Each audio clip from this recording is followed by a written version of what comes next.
जरा सोचो, एक पेशेवर हत्यारा एक खास काम को अंजाम देने के लिए जानबूझकर दुनिया की सबसे खतरनाक जेल में घुस जाए, लेकिन वो वहाँ से निकल पाएगा या नहीं ये तो कहानी सुनकर ही पता चलेगा। कहानी की शुरुआत होती है आर्थर बिशप नाम के एक आदमी से जो समुद्र किनारे अपनी बोट में रहता था। एक दिन वो सुबह उठा और कॉफी पीने के बाद बोट से बाहर निकला। तभी उसने बोट में लगे एक बॉम्ब को चालू कर दिया ताकि कोई उसकी बोट चुरा न सके। ये कौन सा तरीका है चोरी रोकने का? फिर वो अपनी बाइक पर एक रेस्टोरेंट में पहुंचा। वहाँ के सब लोग उसे पहले ही जानते थे और वेटर ने उसे समुद्र के पास वाली जगह पर बैठाया। तभी एक लड़की उसके सामने आकर बैठ गई और कहने लगी कि वो काफी समय से उसकी तलाश कर रही है। लड़की ने कहा कि उसका बॉस चाहता है कि बिशप 3 लोगों का खून करे, लेकिन लगना ऐसा चाहिए कि उनकी मौत सिर्फ एक हादसा था। वो जानती थी कि ये काम बिशप के लिए मुश्किल नहीं, क्योंकि वो इस खेल का पुराना खिलाड़ी है। लड़की ने उसे धमकी दी कि अगर उसने हाँ नहीं की तो वो पुलिस को खबर कर देगी। वो सबको खबर कर देगी कि बिशप जिंदा है, क्योंकि पिछली बार वो अपनी मौत का नाटक करके पुलिस से बच निकला था। तभी बिशप ने देखा कि इस लड़की के साथ कुछ और भी लोग हैं जो उसे ही देख रहे थे। अचानक उसने अपना फोन निकाल कर उस लड़की की तस्वीर ले ली। जैसे ही लड़की ने बंदूक निकालने की कोशिश की तो बिशप ने उस पर हमला कर दिया। ये देखकर लड़की के साथी भी बिशप पर टूट पड़े, लेकिन उसने एक एक करके सबको धूल चटा दी। फिर बिशप ने देखा कि नीचे से और गुंडे उसे पकड़ने आ रहे हैं,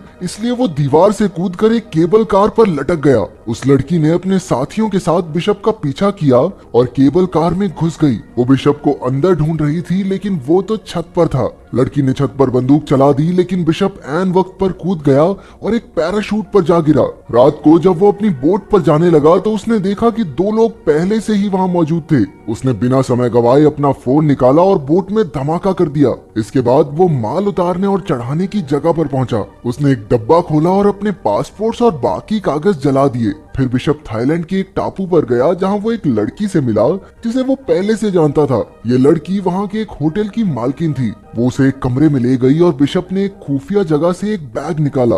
उसमें कई सारे फोन्स, हथियार और पासपोर्ट्स थे। उसने तस्वीर वाली लड़की के बारे में कुछ जानकारी निकाली तो पता चला कि असल में ये लड़की क्रेन नाम के एक आदमी के लिए काम करती है। उधर जीना नाम की लड़की होटल की मालकिन से मिली और उससे कुछ दवाइयां मांगी। मालकिन ने उसकी बाजू पर कई घाव देखे, जैसे उसे किसी ने बुरी तरह पीटा हो। मालकिन ने उसकी और मदद करने की कोशिश की, लेकिन जीना ने कहा कि उसे सिर्फ दवाइयां चाहिए और फिर वहां से चली गई। रात को मालकिन ने समंदर में एक बोट देखी जिसमें कोई आदमी एक लड़की को पीट रहा था। उसने तुरंत बिशप के पास जाकर उस लड़की की मदद करने को कहा। बात मानकर बिशप उस बोट पर पहुंचा और कहने लगा, अरे ओह, अगर तू सच्चा मर्द है तो इस लड़की को छोड़ दे।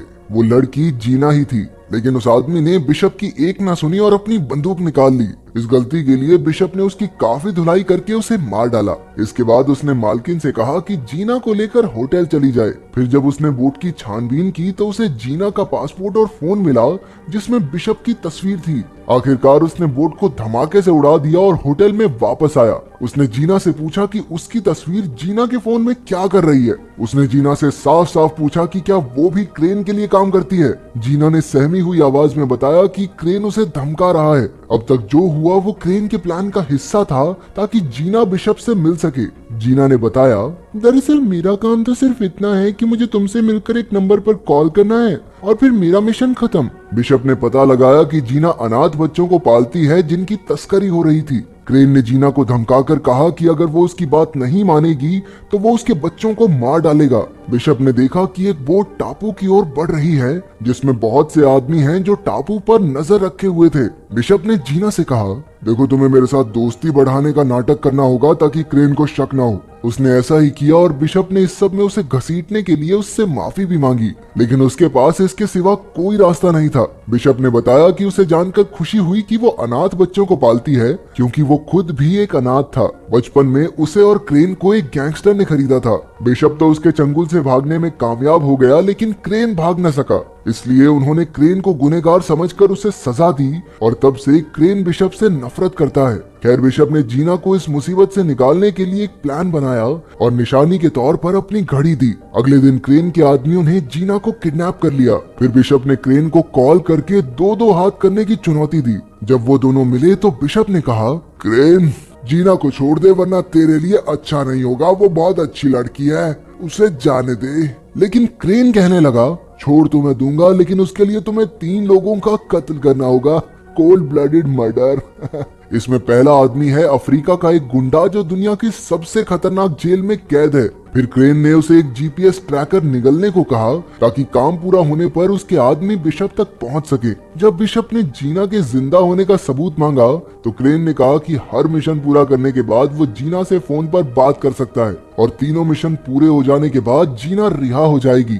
अब बिशप ने अपना काम शुरू कर दिया। उसे पता चला कि वो जेल समुद्र के बीचों बीच है जो शार्क से भरा हुआ था और जेल के चारों ओर 100 मीटर लंबे पहाड़ थे, इसलिए उस जेल में घुसना लगभग नामुमकिन था। इसके बाद बिशप ने कुछ गैंगस्टर्स की जानकारी निकाली और एक आदमी चुना जिसके चेहरे पर एक टैटू था। उसने उसी आदमी जैसा हुलिया बनाया और फिर मिशन के लिए जरूरी सामान खरीद लिया। अगले दिन जब वो सड़क पर घूम रहा था तो पुलिस ने उसे गैंगस्टर समझकर गिरफ्तार करके जेल में डाल दिया। जेल में उसने देखा कि उसका शिकार तो हर समय 4-5 लोग साथ लेकर चलता है। उसे एक साथी कैदी ने बताया कि इस आदमी का नाम क्रिल है और उसने लाइबेरिया देश के राष्ट्रपति का खून किया था। अब तक कई कैदी क्रिल को मारने की कोशिश कर चुके थे। जब क्रिल पर फिर से हमला हुआ तो इस बार बिशप ने उसकी जान बचा ली। क्रिल ने उसका शुक्रिया अदा किया और उसे खाने पर बुलाया। जब बिशप उससे मिलने गया तो उसने क्रिल की जान ले ली और सबको लगा कि उसकी मौत जहरीला खाना खाने से हुई है। फिर बिशप ने तुरंत जेल की दीवार में धमाका किया और अपने पूरे शरीर पर ऐसा स्प्रे छिड़का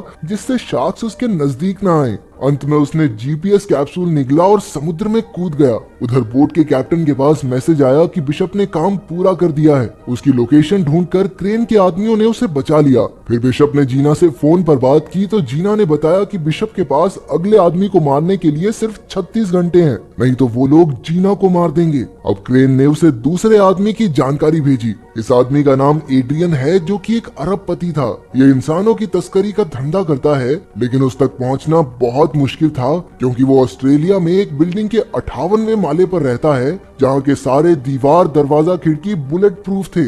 ऊपर से हर जगह सेंसर्स और फिंगरप्रिंट डिवाइस भी लगे थे। अब बिशप इस आदमी के नीचे का घर खरीदने पहुंचा। वहाँ उसने घर की चाबियां और नक्शे की हूबहू नकल उतार ली। फिर उसने कांच फोड़ने वाले बॉम्ब्स बनाए और साफ सफाई वाले आदमी का भेष बदलकर उस घर में घुस गया। घर की खिड़की से लटक कर वो एड्रियन के घर के स्विमिंग पूल तक पहुंचा और वहां बॉम्ब्स फिट कर दिए। जैसे ही एड्रियन उसमें नहाने आया, बिशप ने धमाका कर दिया और एड्रियन सीधा नीचे गिरकर मारा गया। अब फिर से जीना का कॉल आया, लेकिन इस बार उसने चालाकी से उस बोट का नंबर दिखा दिया जिसमें वो कैद थी। फिर बिशप हेलीकॉप्टर से उस बोट तक जीना को बचाने पहुंचा और कई गुंडों को मार गिराया, लेकिन अफसोस कुछ देर बाद वो पकड़ा गया। फिर क्रेन ने उसे आखिरी चेतावनी देते हुए कहा, इस बार तो माफ कर देता हूँ, लेकिन अगर फिर से ऐसा हुआ तो जीना बेचारी मारी जाएगी और उसकी मौत के जिम्मेदार होगे तुम।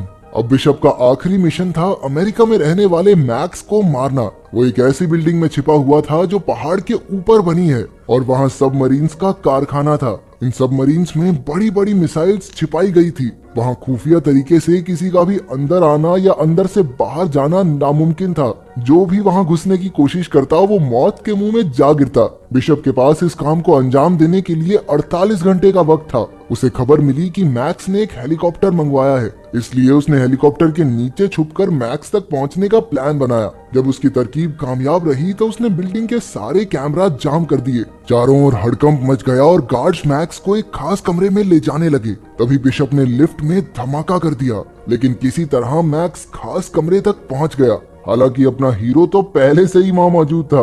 अब वो मैक्स के साथ मिल गया और मैक्स को मारने का नाटक किया ताकि क्रेन को चकमा दिया जा सके।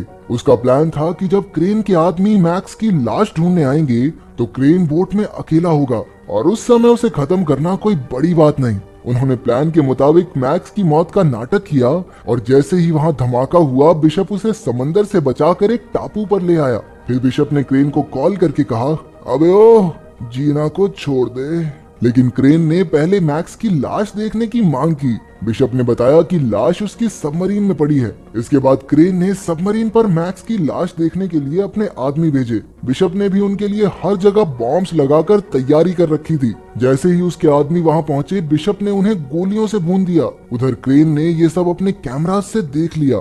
इसके बाद बिशप क्रेन की बोट पर पहुंचा और सारे गार्ड्स को मार डाला। इसी बीच जीना को भी गोली लग गई। वहीं क्रेन ने बोट में लगे बॉम्ब को एक्टिवेट कर दिया। बिशप ने जल्दी से जीना को छुड़ाया और उसे एक ऐसे डब्बे में पहुंचा दिया जो धमाका होने से पहले ही बोट से अलग हो गया। अब बिशप और क्रेन की जबरदस्त लड़ाई शुरू हो गई। उसने क्रेन को जंजीर से बांध दिया और तभी बोट में धमाका हो गया। जीना तो बच निकली, वहीं मैक्स के आदमियों ने बोट का मलबा बाहर निकाला। कुछ समय बाद जीना अपने बच्चों के साथ थी और उसने देखा कि बिशप उसकी आंखों के सामने खड़ा था। असल में बिशप बोट के स्टील रूम में छिप गया था, जो इमरजेंसी के वक्त काम आता है, और इस तरह वो धमाके में बच निकली।